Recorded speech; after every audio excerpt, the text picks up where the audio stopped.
بسم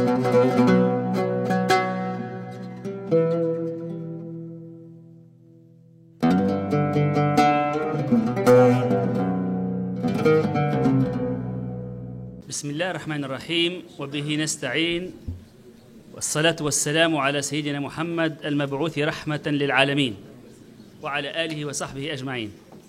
الحقيقة هذه المداخلة التأطيرية الأولى حول ظاهرة المالية الإسلامية كظاهرة عالمية كان من المفترض أن يقدمها أحد الضيوف من فرنسا الأستاذ أنس باتيل، ولكن لأسباب قاهرة اعتذر في آخر لحظة عن الحضور، ولذلك سوف معناها أستسمحكم في أن أقدم لكم بالعربية وبالفرنسية. ونحن الآن الجلسة الأولى تقريبا نمثل طائفة من المغرب العربي، من الجزائر ومن تونس ومن المغرب. ستقدم هذه المداخلات باللغة الفرنسية مع شيء من الترجمة العربية لضيوفنا الكرام الذين لا يفهمون اللغة الفرنسية. السؤال الأساسي قبل أن ندخل في مواضيع علمية وأكاديمية وبحثية وتدريس المالية الإسلامية، لابد من تأطير هذه المالية الإسلامية في إطارها العالمي. كيف أصبحت المالية الإسلامية في ظرف عقدين أو 3 عقود من الزمن ظاهرة دولية وعالمية بامتياز، تستقطب اهتمام الكثيرين من الخبراء والعلماء والباحثين والمهنيين على حد سواء. لماذا تتسابق الجامعات الغربية أكثر حتى من الجامعات الإسلامية في تدريس المالية الإسلامية؟ إذن هذا السؤال: comment la finance islamique est devenue une donne internationale de grande ampleur? Quels sont les facteurs et les causes de cet intérêt considérable que suscite la finance islamique aujourd'hui un peu partout dans le monde? Telle qu'est la question principale qui va encadrer nos travaux de ce colloque, ce premier colloque sur l'habilitation dans la finance islamique. Premièrement, cette finance islamique est une finance récente, très jeune. Si on la compare avec la finance conventionnelle, on va trouver que le décalage en termes de temps est très important. Cette finance n'a que 40 ou 50 ans au grand maximum, donc 4 ou 5 décennies, alors que la finance conventionnelle, elle date depuis 3 ou 4 siècles minimum. Mais cette finance islamique, elle croît d'une façon très importante, très remarquable. Une croissance de 30% depuis l'année 2000, avec un chiffre d'actifs total, donc conforme aux normes islamiques, qui tourne autour entre 2 trillions en 2013 et 3 trillions prévus en 2015. Et les chiffres prévisionnels dans les années à venir sont très importants, à la fois à l'échelle internationale, aussi bien qu'à l'échelle régionale ou à l'échelle locale. Donc, mais si on compare cette finance islamique, le nombre des actifs, 2 ou 3 trillions, par rapport à 100 trillions de dollars gérés par la finance conventionnelle, on va dire que la finance islamique reste quand même cependant une petite niche par rapport à la finance internationale. Mais cette comparaison, à mon sens, n'est pas tout à fait juste, n'est pas tout à fait raisonnable ou équitable. Pourquoi? Parce qu'on doit comparer quelque chose de comparable. La finance internationale, la finance classique, conventionnelle, elle gère 100 trillions de dollars en 2013 ou 2014. Mais si on va analyser ces 100 trillions de dollars, on va s'apercevoir qu'il s'agit d'une finance virtuelle, plutôt virtuelle, qui n'est pas liée à l'économie réelle, qui n'est pas adossée à des actifs tangibles. Et la partie réelle de cette finance internationale, selon les chiffres également des grands rapports internationaux, ne dépasse pas 10% de ces 100 trillions de dollars. Ça veut dire 10 trillions de dollars de cette finance internationale sont liés à la finance réelle, à l'économie réelle, pas à l'économie virtuelle. Alors, si on va comparer maintenant ces 10 trillions par rapport à 2 trillions de la finance islamique, le chiffre ou le pourcentage que représente la finance islamique devient très important. Donc, on peut dire aisément que la finance islamique, que les actifs financiers islamiques représentent au minimum 20% de la finance conventionnelle liée à l'économie réelle. Et ça, c'est une donnée très importante à saisir et à retenir. Il y a 500, 600 banques ou institutions financières islamiques. Si on compte toutes les institutions financières islamiques, y compris les fonds d'investissement islamiques, on tourne autour de 1000 à peu près dans le monde, donc y compris ces fonds d'investissement islamiques. Les centres internationaux qui accueillent cette finance islamique, ces actifs, sont, comme vous voyez, la Malaisie, c'est le premier centre, le premier fief international de la finance islamique. Bahreïn et Dubaï deviennent également en pleine compétition en matière de finance et d'économie islamique. Mais également, vous remarquez que la Grande-Bretagne est devenue désormais un hub international de la finance islamique. Elle regroupe plus d'une vingtaine de banques islamiques et elle regroupe également plus de 16 universités anglaises qui délivrent des diplômes, des certificats ou des modules en termes de finance islamique. Et c'est très important. Donc là, le phénomène international, le phénomène mondial, l'internationalisation de la finance islamique est très visible en Europe et en Grande-Bretagne en particulier. Voilà les actifs selon les derniers rapports de Zawiya et de Ernst & Young, les actifs qui sont gérés par la finance islamique jusqu'à 2012.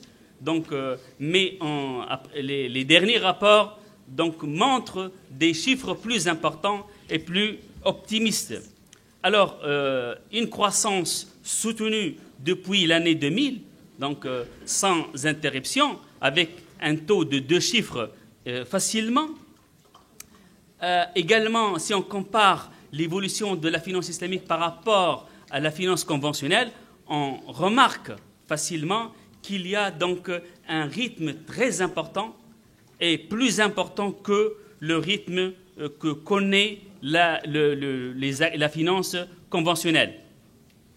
Il y a ici une comparaison des principales banques islamiques dans le monde avec les principales banques conventionnelles dans le monde selon toujours le même, selon les sources, c'est Banks, donc la revue Banks et le site Bank qui délivre chaque année les top 500, les 500 banques internationales les plus importantes dans le monde.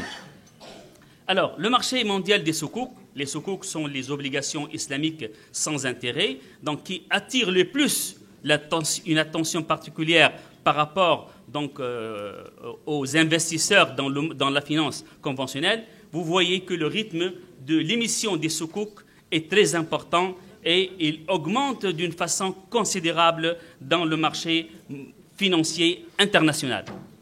La finance islamique, et ça c'est un constat, n'a pas connu la crise et ne connaît pas la crise.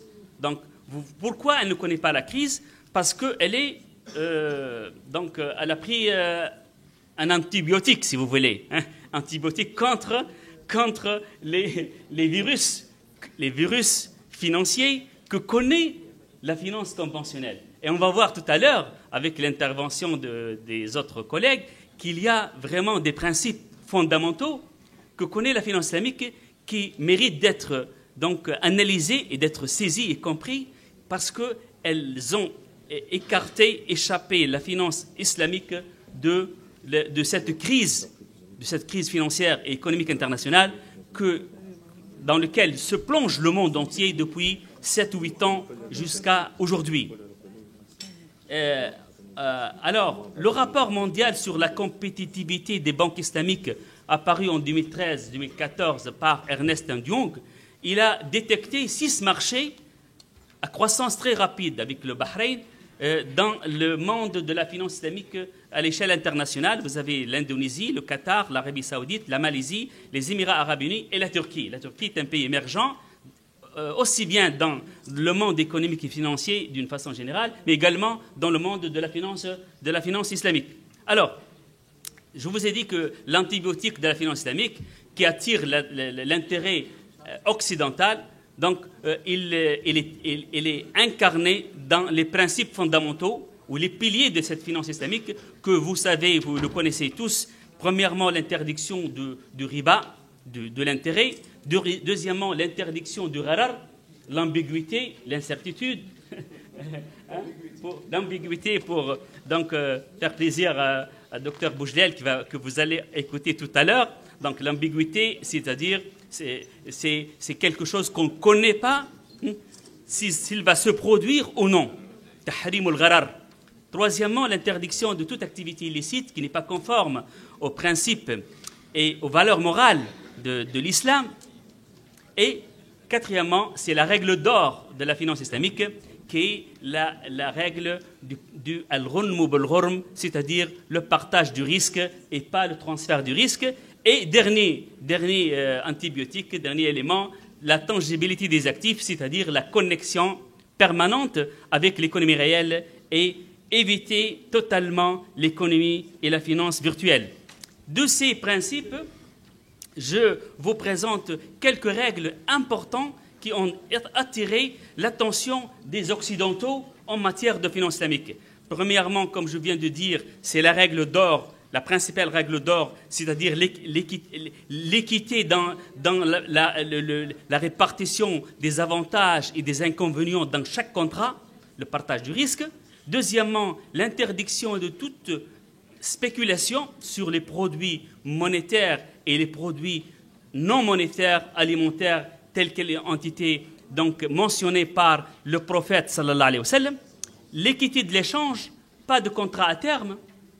L'interdiction de faire des transactions sur les marchés à terme, sauf si on respecte quelques conditions particulières. L'interdiction de commercer dans les dettes, bay' ad-dayn bid-dayn. Et dernier point, l'interdiction de vendre ce qu'on ne possède pas. La taba' ma laysa 'indak. C'est une règle très importante qui se trouve dans tous les contrats de la finance islamique. Alors, pour terminer cette présentation, je vais vous citer quelques témoignages des principaux acteurs de la finance conventionnelle, des Occidentaux, qui ont témoigné depuis le début de la crise de 2007-2008 que cette finance islamique mérite d'être visitée, d'être consultée et d'être utilisée pour sortir de cette crise mondiale. Premièrement, Joseph Stiglitz, il a invité dans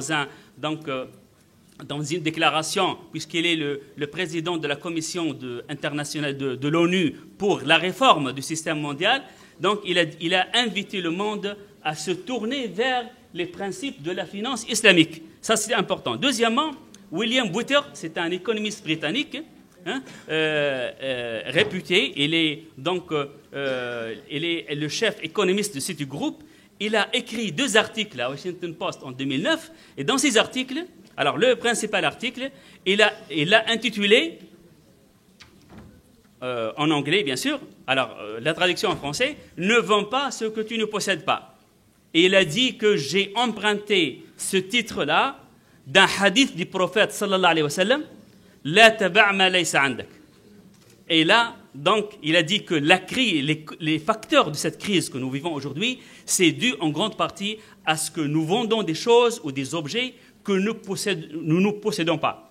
Alors, voilà, ça c'est les... Alors, la finance islamique, une solution à la crise, c'est le titre d'un bouquin d'Olivier Pastré, économiste français, et dans lequel il a analysé cette question, dans quelle mesure la finance islamique peut être une solution à la crise que connaît le monde occidental aujourd'hui.